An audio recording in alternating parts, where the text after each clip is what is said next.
Friends, welcome to Latha's cook. இன்றைக்கி என்ன சமையல்னு பார்க்கலாமா?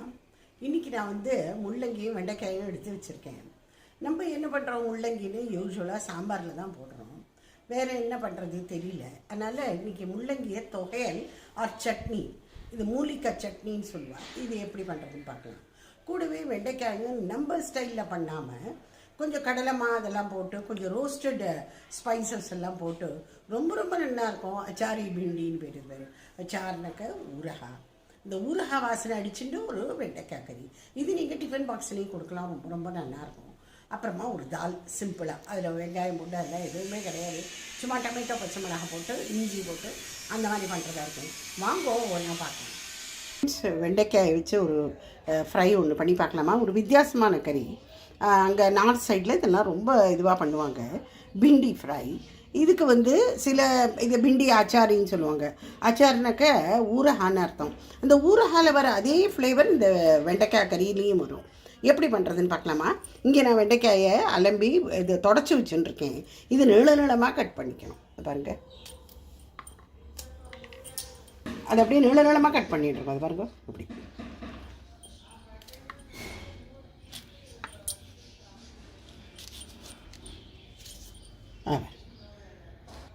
அது பாருங்க, இந்த மாதிரி நீளமாக கட் பண்ணி வச்சுடுறோம்.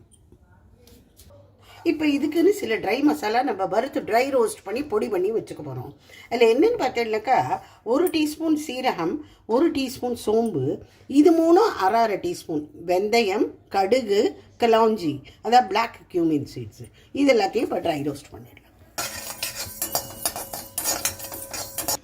இது வறுபட்டு போயிட்டு எடுத்துக்கலாம்.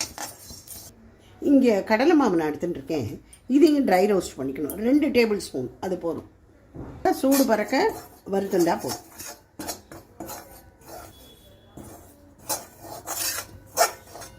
இப்போ இனிமேல் இதை எடுத்துடலாம். நான் இங்கே 2 டேபிள் ஸ்பூன் எண்ணெய் விட்டுருக்கேன். கிரவுண்ட்நட் ஆயில் தான் விட்டுருக்கேன். ஆனால் இது யூஸ்வலாக இது கடுகெண்ணெயில் தான் பண்ணுவேன். நம்மள நிறைய பேருக்கு கடுகெண்ணெயில் பண்ணுறதுக்கு கொஞ்சம் இது சங்கடப்படுவாள். அதனால் நான் கிரவுண்ட்நட்டில் காமிச்சுட்டுருக்கேன். இது எண்ணெய் சூடான அப்புறம் சீரகத்தை போட்டுக்கலாம். நீளமாக கட் பண்ணினா வெங்காயம். இப்போ இந்த வெண்டைக்காயை சேர்த்துக்கலாம். உப்பு, மஞ்சள். எப்போவுமே வெண்டைக்காய் கறி பண்ணும்பொழுது கொஞ்சம் அடிகனமான பாத்திரத்தில் பண்ணுங்க, கூடிய வரைக்கும் கனமான பாத்திரம். அண்ட் வெண்டைக்காய் கறி பண்ணும்பொழுது சும்மா சும்மா கிளறி விட்டுட்டு இருக்கக்கூடாது. அதனாலேயும் வெண்டைக்காய் கறி நல்லா ஒத்தையாக நல்லா ஃப்ரை ஆகாது. அதனால் கூடிய வரைக்கும் கொஞ்சம் கம்மியாக கிளறி விடணும். இப்போ 1 டேபிள் ஸ்பூன் போல் தனியா பவுடர் போட்டுக்கோங்க. காரப்பொடி 1 டீஸ்பூன் நான் போட்டிருக்கேன். உங்களுக்கு இன்னும் கொஞ்சம் வேணும்னா போட்டுக்கலாம். 1 டீஸ்பூன் அம்ச்சூர் பவுடர். அம்ச்சூர் அதாவது ரா மேங்கோ இருக்கும் இல்லையா, இந்த பவுடர். இதில் இப்போ கடலை மாவு ஆட் பண்ணி விட்டுடலாம். நம்ம பொடி பண்ணி வச்சுருந்தோம் இல்லையா ரோஸ்டட், இது அந்த ரோஸ்டட் மசாலாவோட இதை போட்டுருங்கோ. இறக்கிறதுக்கு முன்னாடி போட்டீங்கன்னா ரொம்ப வாசனையாக இருக்கும்.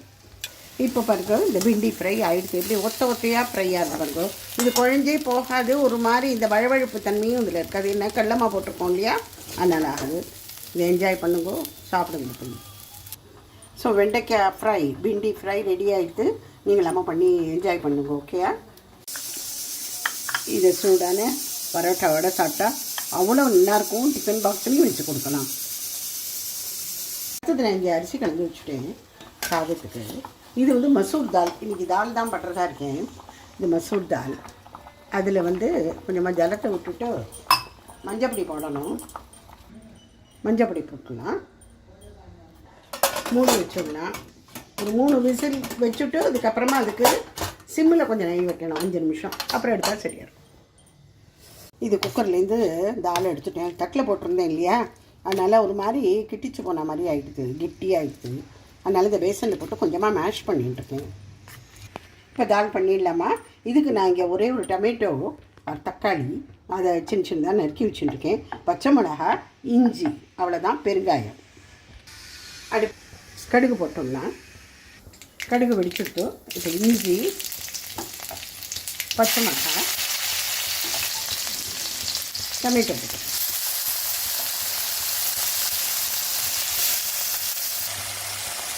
பெருங்காயம் போட்டோம்னா பருப்பில் மஞ்சப்பொடி போட்டிருந்தேன், இதுலேயும் கொஞ்சம் போடலாம். இப்போ இந்த பருப்பை போட்டுடலாம். உப்பு போடலாம், கொஞ்சம் ஜலம் விட்டுடலாம், கொத்தமல்லியை போட்டுடலாம். இந்த தாலோட கன்சிஸ்டன்சி நீங்கள் பாருங்கள், நான் கொஞ்சம் ஜலமாக தான் வச்சுருக்கேன். நிறைய பேருக்கு கொஞ்சம் கெட்டியாக இருந்தால் பிடிக்கும்.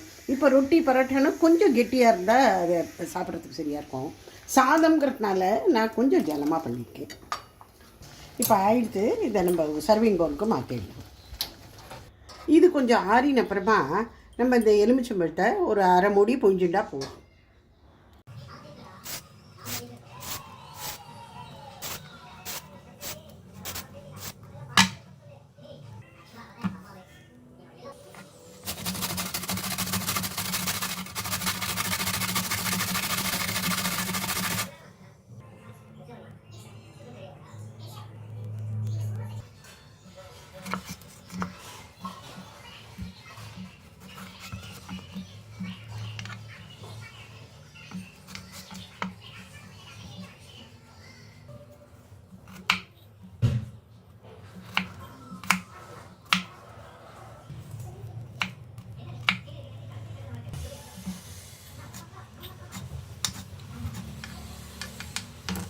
முள்ளங்கி சட்னி. இதுக்கு இங்கே நான் முள்ளங்கி என்னென்னா வாஷ் பண்ணி அதுக்கப்புறமா திருவி வச்சுட்டுருக்கேன்.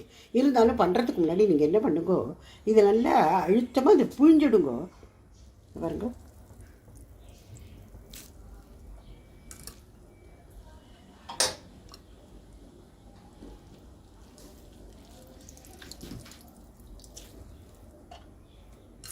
இந்த முள்ளங்கி சட்னி பண்ணுறதுக்கு நான் இங்கே ஒரு 3-4 டொமேட்டோ வச்சுட்டுருக்கேன். அதை அப்படி போட்டுக்கலாம். 2 பக்கமும் இப்படி திருப்பி எடுத்துக்கோங்க.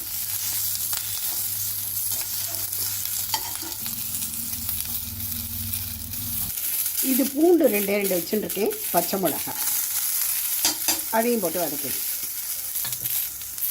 கொஞ்சமாக எண்ணெய் விட்டுக்கணும். இந்த பூண்டையும் பச்சை மிளகாயும் நம்ம எடுத்துடலாம். அப்படியே வந்துடும். கோழிலாம் இந்த மாதிரி எடுத்துடணும். பாருங்க, முள்ளங்கியை போட்டு நம்ம ஒரு பரட்டு பத்தின்ட்டா போடும். மஞ்சள் பொடியும் இப்போ போட போகணும். அவ்வளோதான். உப்பு, மஞ்சள் பொடி நல்லா வதக்கின்னு பெருங்காயம். முதல்ல மிக்சியில் இதெல்லாம் வறுத்தோம்ல, டொமேட்டோ, பூண்டு, பச்சை மிளகாய் இதை போட்டு முதல்ல அரைச்சிடலாம். ரொம்ப வழுமூணாக அரைக்கப்படாதுங்க, இதெல்லாம் கொஞ்சம் கோர்ஸாக அரைக்கணும். அப்படியே ஒரு சுட்டுலாம் போடும். இப்போ நிறையா கொத்தமல்லியை போட்டுடணும், ஒரு கைப்படி அளவு போடணும். கேஸை ஆஃப் பண்ணிடலாம். இப்போ டொமேட்டோ அரைச்சிட்டு வச்சுருக்கோம் இல்லையா, அதோடு சேர்த்து இதையும் போட்டு அரைச்சி விட்றோம்.